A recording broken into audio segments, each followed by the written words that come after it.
I think I've got another tall order, trying to discuss three very impressive presentations from three eminent academies. I'm not an academic myself, I come from the media, and I would be expected to talk in the layman's term and actually try and understand what my three experts have spoken. I must congratulate all three of them for a very beautiful and precise manner in which they put across their thoughts, their perspectives. What came across from all these three presentations is that there is this we and the other factor that's working very strongly when we think in terms of the Northeast and the rest of the India. So this comes out very strong, that we are the other. We are the one who is being subjugated. There is a different civilization, two different civilizations on the fighting each other or facing each other. Let me start with Dr. Aloysius. I think you just told us about the lives that we lived, actually.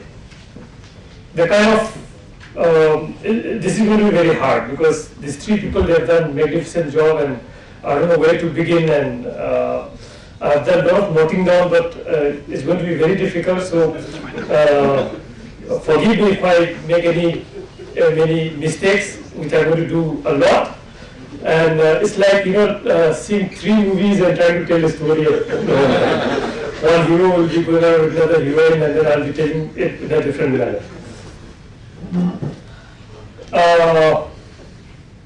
Nationhood against the people. I think that Aloysius tried to put across very clearly about the nation, the race, and the caste, and how it worked in Indian context, and how the racism that is in the Western concept, how it's not much of a difference. Where by birth you are put into a position where you are subjugated automatically because of your birth. And that continues to dictate our lives today. The difference that we see between the Indian mainstream, Indian politicians, Indian religion, and the group of people that live on the other side of the chicken head correct, I think that still continues to be controlled, that still continues to be under the influence of this whole nation building, which has been formed on racial and caste system that has been there in the history. So we still continue to face that problem.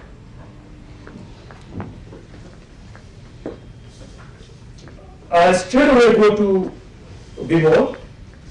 I think Bimol tried to put a face to the Armed Forces Special Power Act, which we in the media also have been dealing just as another act, another human right violation issue. What he tried to tell us is that it goes much beyond that. It is actually the whole governance process where a group of people is subjugated through an act. Now, what he said he'll appreciate more if you see that the governors that are sent to all the northeastern states are actually, at one point in time, heads of a security personnel. The one that we have here, Arunachal has General JJ, who was the armed forces, chief of the armed forces. So the kind of approach that the whole Indian political system, which, as Aloysius has put, is also intermingled with the racist elements, the Brahminics. Now, the kind of look, the kind of approach to governing the Northeast is solely with the purpose of security in the mind, which Professor Rajendra Singh has also emphasized. Rajendra Singh has emphasized about how we in the Northeast are actually an old civilization fighting another civilization. So the whole concept of nation building that India has been trying to do after independence is still governed by the whole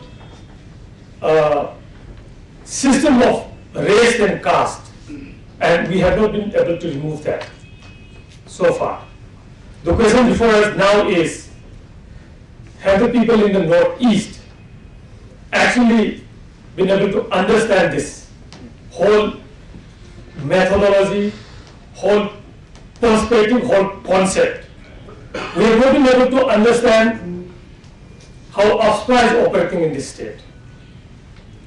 When JJ was the army chief, I was speaking in one of these conferences in Mizoram on peace. And in that, I happened to interact with the secretary to the governor, which happened to be a woman. And on the sidelines, she asked me, it was about the Manorama's rape case. She asked me, and she said, now that it is clear that Manorama was not raped, why is this all hallu-ballu about? Why don't Manipur quieten down? That was one of the issues that she brought up. And I asked her, what do you mean Manorama was not raped? Who told that Manorama was not raped? Incidentally, what she was saying was based on what JJ said in Kashmir when he addressed the press. He said, he in fact told the press, the national media, that Manorama was not raped. So I said, the army has instituted an inquiry of its own. And the Manipur government has also instituted a judicial inquiry to determine whether Manorama was raped or not. Now, how can a chief of an army go to a national media and say that Manorama was not raped? Hadn't been a case that happened in anywhere in the rest of India, it would have attracted the media's attention. The question would have been, was JJ inviting sub judice by commenting on something which is already under inquiry? But the question never came from the media, neither was it discussed. It was just another report, and everyone took it on the face value. So the basic problem that we are having now is, though Alusi has raised the question of why we should raise the issue of the media sidelining the Northeast. The basic problem is the media in a democracy like India needs to play a stronger role in questioning whatever is happening across the board. Not just about when a raid happens in Delhi, it goes hammer and tongs. And when it happens in the Northeast, it kind of probably keeps quiet or doesn't even go in depth. So perhaps there also is this element of racism, of casteism, of seeing this group on the other side as the others. So on this note, I will leave the August House to discuss more on this three presentation, which has been very in-depth, because it's been, I'm really confused because it was so hi-fi and I'm not such a you know, I was just a layman. I was trying to make out what headline to make of these three papers, such in-depth papers. We tried to actually, it really touched us in a way that, because this is something that we are living through. It is not just about an academic discussion about integration, homogenization, and racism. It is about our lives. It is something that we are going through daily. You will understand this if you are traveling across the Manipur. You will understand this when you come across police checkpoints. You will come across when you try to cross into More. The kind of treatments that the average Manipuris, average Northeast people face from the so-called the law enforcers, for whom we also contribute from our pocket to pay their salaries. So there is this other we and them, which is very strongly felt, strongly lived, and deeply ingrained in our mind.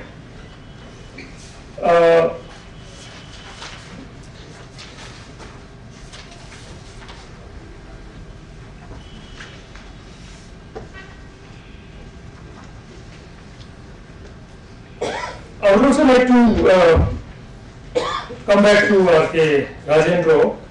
I think it was he who said that the conflict between Manipur and the Indian state that it exists today. Now it's being tried to be painted as a law and order problem. It's being painted as acts of desperation by people who are unemployed, by misguided youths. But he had a point when he said that it goes much deeper than that. It goes into the history, the civilization, the independent civilization that existed in isolation. So the new generation that is actually now growing under this new education system actually is endorsing the kind of thinking that actually is being propounded by the government, which is trying to tell the people that look, whatever you are doing is not going to happen, because the moment we satisfy all the demands that these people on the other side, the non-state actors so-called, the things are going to ebb away. Now, he's made a point here, he's trying to say that that is not going to happen so long as Indian nation building does not take into consideration the other civilization that is there within the people. Now, when we say this, what about the Nagas and the Kukis? The Naga have been trying to forge a new history, or trying to come up with a concept of a unique history. So, is it just about civilization, or do we have to go beyond the civilization to understand the individuals? This is my question, will India recognizing the existing civilizations, or the civilization that existed, will recognizing them will be the end of the story, or will we have to come up with other issues, like people who are probably, as one of the speakers had put, historyless, or probably whose history has been considered less important? What about them? What about their war? One point in Bimal's speech was about the Meitei movement itself, the Manipur movement, I should say, about how we are actually actually trying to replicate our own thinking, the 7-color flag that we use for that lap.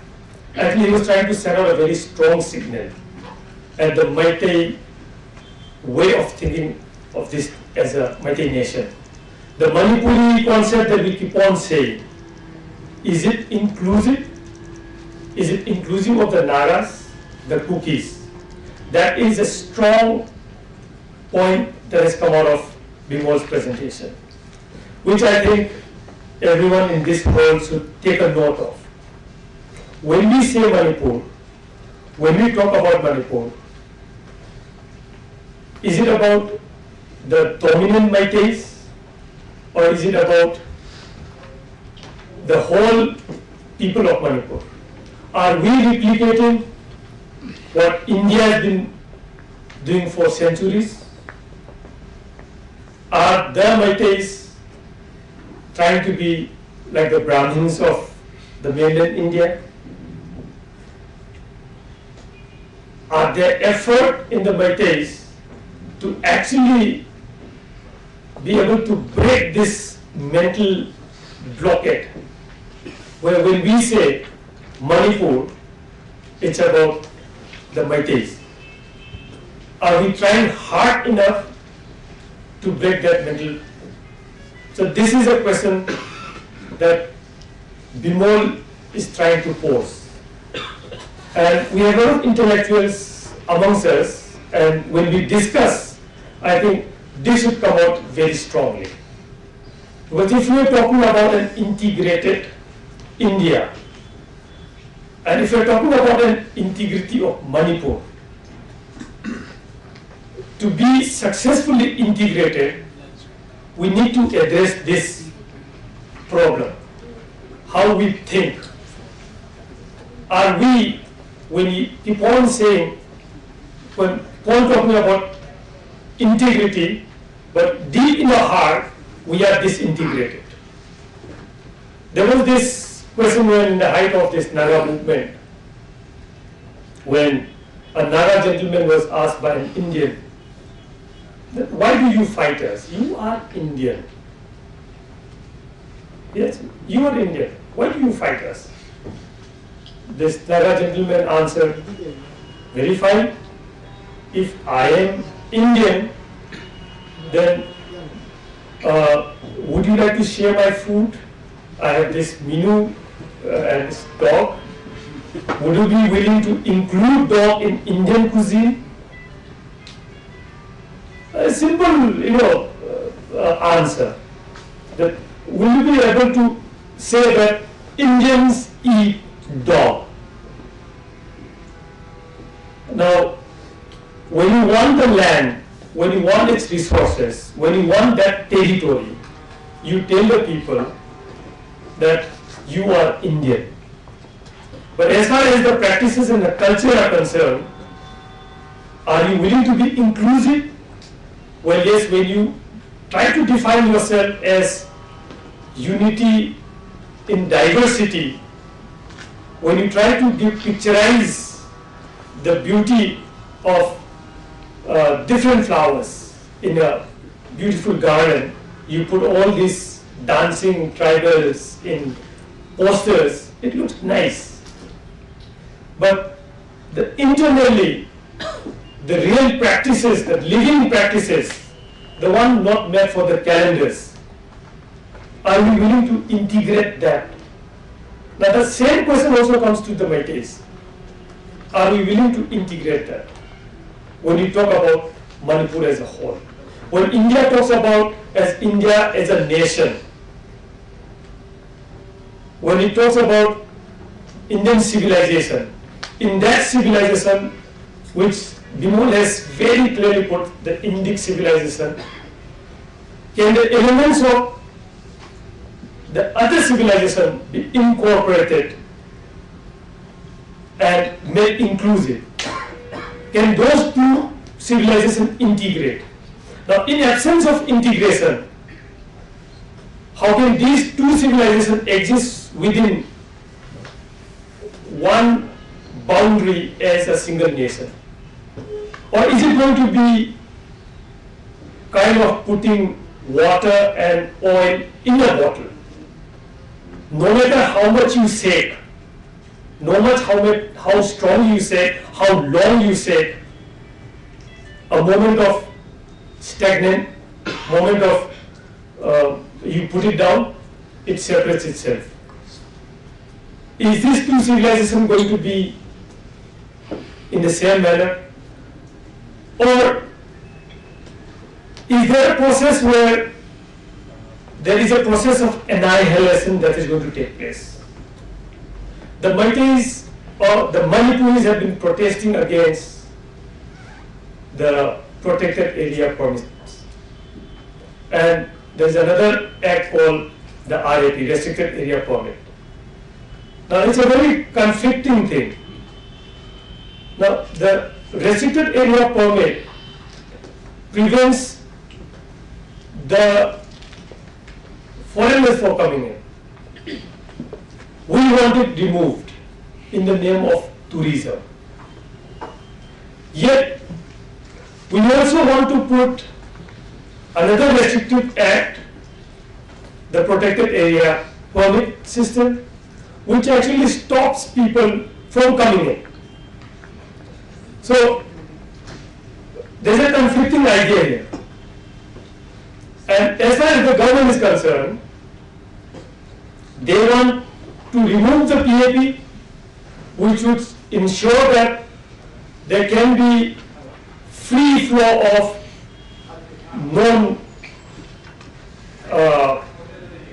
non-indigenous people from the mainland India. So you see a lot of flows of people. Now, out of this flow of influx, out of this, the larger portion of it happens to be foreigner from Bangladesh, Nepal, and even Myanmar. Now the government of India is keen on putting the RAP Act